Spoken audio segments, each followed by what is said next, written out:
siang Kak, silakan masuk. Mari Kak, silakan duduk Kak.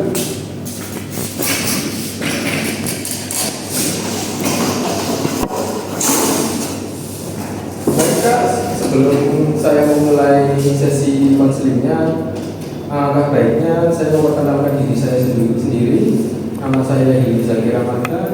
Kakak bisa memanggil saya Hilmi. Oke Kak, sekarang saatnya Kakak untuk memperkenalkan diri. Perkenalkan, nama saya Galang Pertama. Saya ini seorang mahasiswa. Oke Kak, apakah Kakak sebelumnya pernah menjalankan konseling Kak? Belum pernah. Belum pernah ya Kak? Sebelum itu Kakak tahu tempat konseling ini dari mana ya Kak?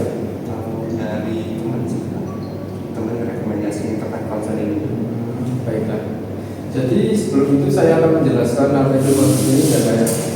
Jadi konseling itu adalah proses di mana seorang konselor memberikan bantuan kepada seorang klien yang terhadap masalahnya, meskipun itu dalam masalah pribadi, masalah pekerjaan atau masalah keluarga, apapun itu, yang penting masalah. Jadi untuk sesi konseling cerita Kakak itu dapat di share untuk orang lain atau untuk rahasia saja Kak? Cerita saya mungkin bisa di share ke orang lain sebagai pembelajaran, tapi mungkin untuk namanya mohon dirahasiakan. Baiklah Kak. Dan untuk waktu untuk konseling sesi pertama ini kira-kira Kakak butuh berapa menit ya Kak? Mungkin kurang lebih 15 menit. Baiklah Kak. Baik, sekarang saya tanya terlebih dahulu sebelum memulai cerita, apakah Kakak kesini secara sukarela atau dalam paksaan orang lain Kak? Saya kesini atas dasar kemauan saya sukarela. Baiklah Kak. Kalau begitu Kakak boleh menceritakan keluh kesah Kakak dari sekarang Kak. Jadi sebenarnya ini cerita yang saya alami dulu. Sebenarnya sempat saya lupain, cuman karena kita ketemu lagi atau karena cerita ini bangkit lagi di kehidupan saya.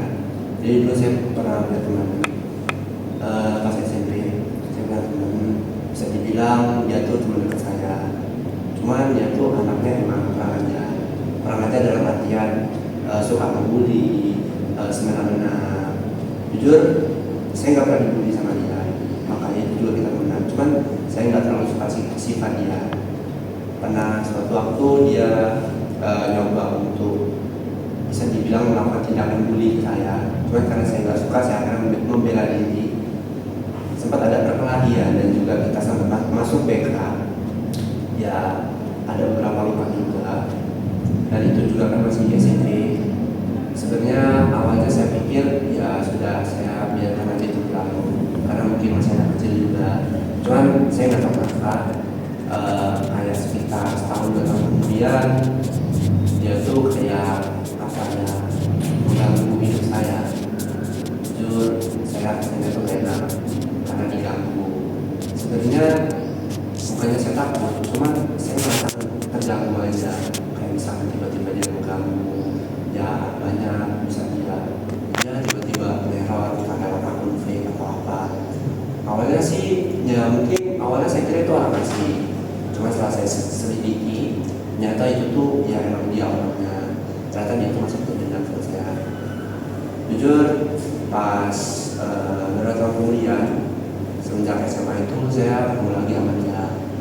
Di situ kita sempat ngobrol dengan aja. Akhirnya dia tuh kayak mungkin di obrolan itu saya melihat dia tuh kayak sedikit berubah. Ya dia juga ada kalau yang dia lakukan salah. Ya saya pikir udah berlalu aja. Cuman entah kenapa orang ini kayak seakan apa ya, mungkin masih ingin membalaskan dendam dan belum puas. Jujur saya sempat agak terganggu, kayak tidur aja kadang kepikiran.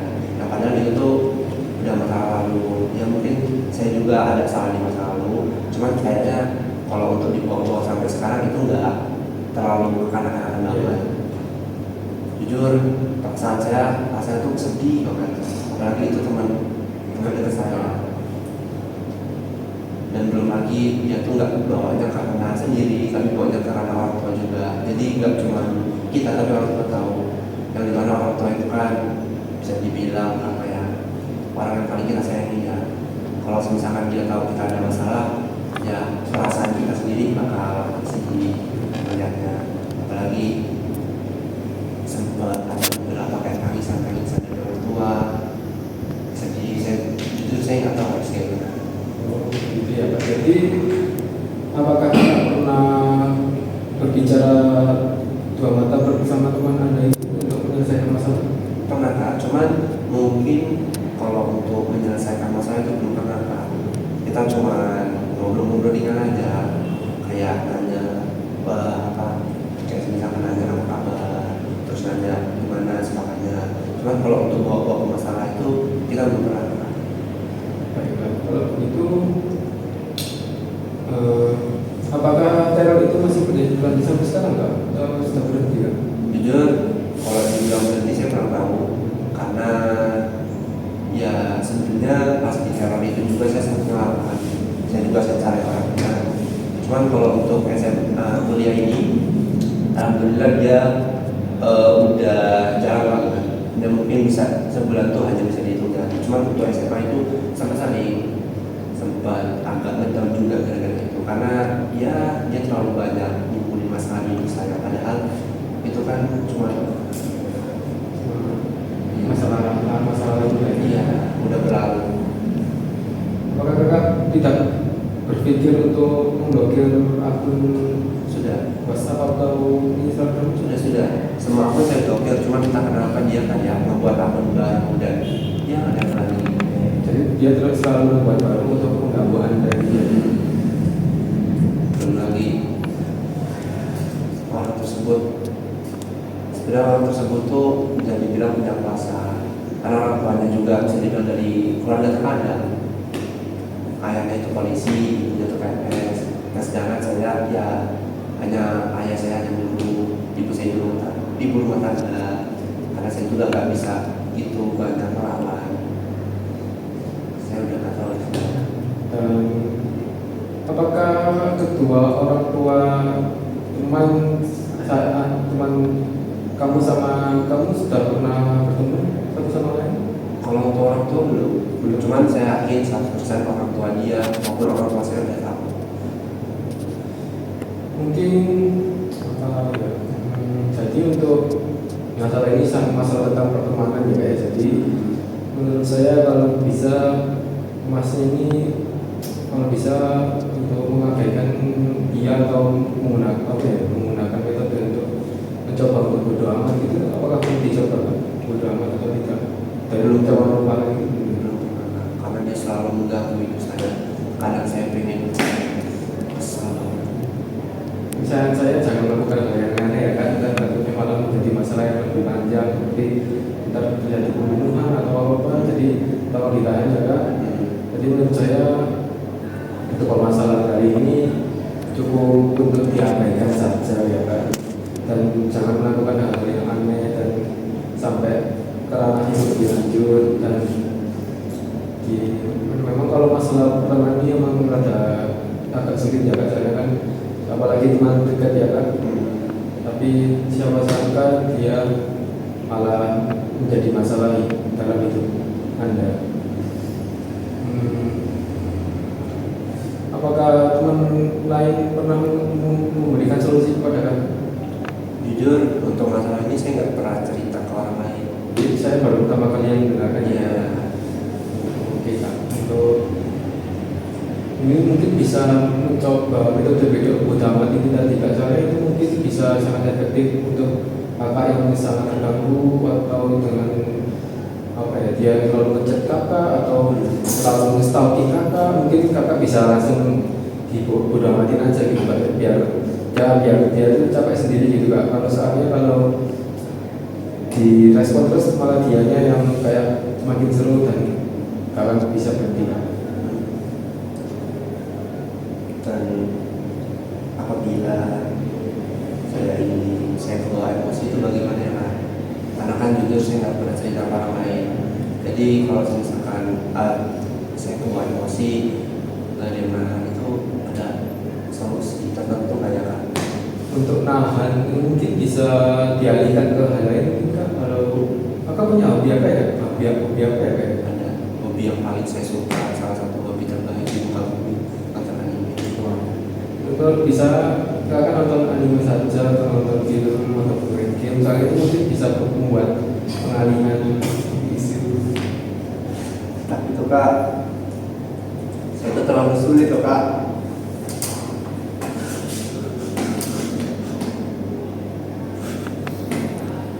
Saya terlalu sulit untuk melupakan ya Kak. Iya Kak.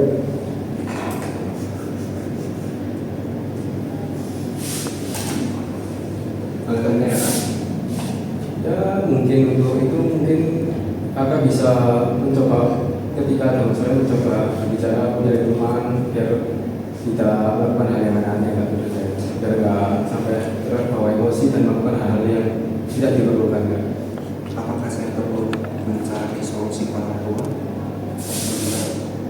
Mungkin bisa Kak, biar orang tua juga tahu masalah dan bisa membantu Kakak biar nggak khawatir sih juga, takut contoh terjadi apa-apa orang tua nggak tahu malah lebih bahaya kan Kak.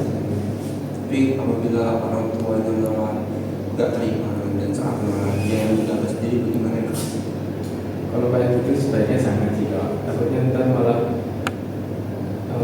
menjadi lebih chaos Kak. Jadi untuk masalah kali ini agak belum menjaga sebenarnya, tapi ya saran dari saya ketika Kakak terbawa emosi, Kakak mungkin bisa mencoba untuk selalu ingat orang tua, ingat yang hal yang berharga, atau mungkin bisa ingat kepada Allah biar kita tentu sadar kalau kita terbawa emosi itu nggak baik buat kita sendiri dan buat orang lain juga. Menurut Kakak, apakah pihak berwajib harus bersangkutan dalam masalah ini? Karena saya juga merasa ini kan hanya berguna, dan saya juga merasa ini hanya sifatnya kanak-kanakan. Cuma saya nggak tahu kenapa kayak dia nggak pernah berhenti. Sometimes kadang-kadang tuh saya ingin aja melakukan dia ke polisi karena ini udah terlalu keras. Mungkin itu bisa dilakukan bahkan sebelum melaporkan ke polisi. Saya sarankan dia ke psikolog biar tahu apakah dia ada gangguan jiwa atau hal lainnya. Karena dia terlalu terobsesi atau terlalu menjadi stalker gitu.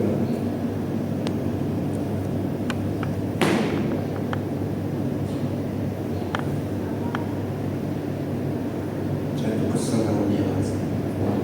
Ini skandal ya mas. Pengen ahli saya sama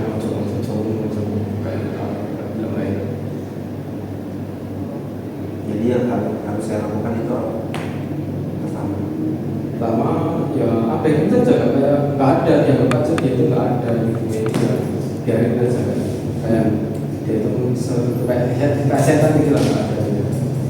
Kalau direspon terus ntar malah dia yang semakin menggila, jadi apa yang saja. Dan kalau misalkan dia sudah sampai ke tempat, sampai dia mengganggu orang yang saya cintai, Ya mungkin langsung saja lapor ke polisi kalau untuk diwawancarai apakah ada masalah gangguan mental atau apa. Kan kita nggak tahu belakang orang itu motifnya apa kan. Mungkin biar polisi saja yang minta lanjuti hal itu kan.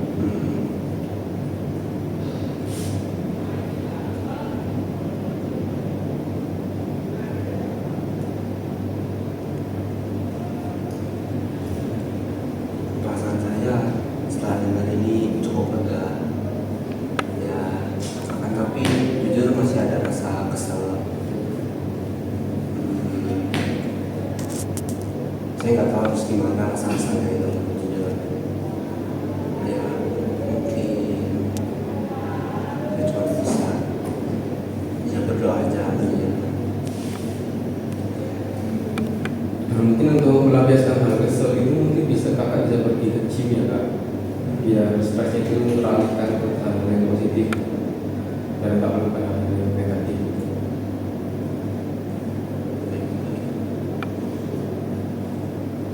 Baik kak, berhubung waktu sesi pertama sudah habis, apakah kakak ingin menambah sesi kedua di waktu yang lain?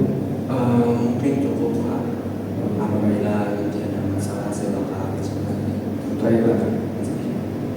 Jadi terakhir dari saya, tetap sabar dan selalu ingat Allah dan selalu ingat kedua orang tua Anda ya Kak. Baiklah Kak, terima kasih telah mempercayai saya sebagai konselor Anda hari ini. Semoga masa depan menjadi lebih ringan dan dimudahkan oleh Allah ya Kak.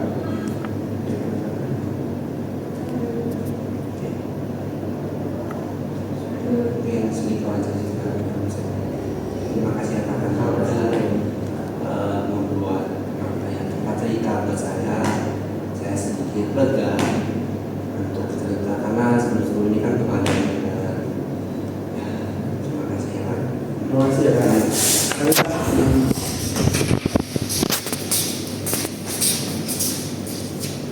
Mari Kak. Terima kasih ya Pak. Terima kasih ya Kak.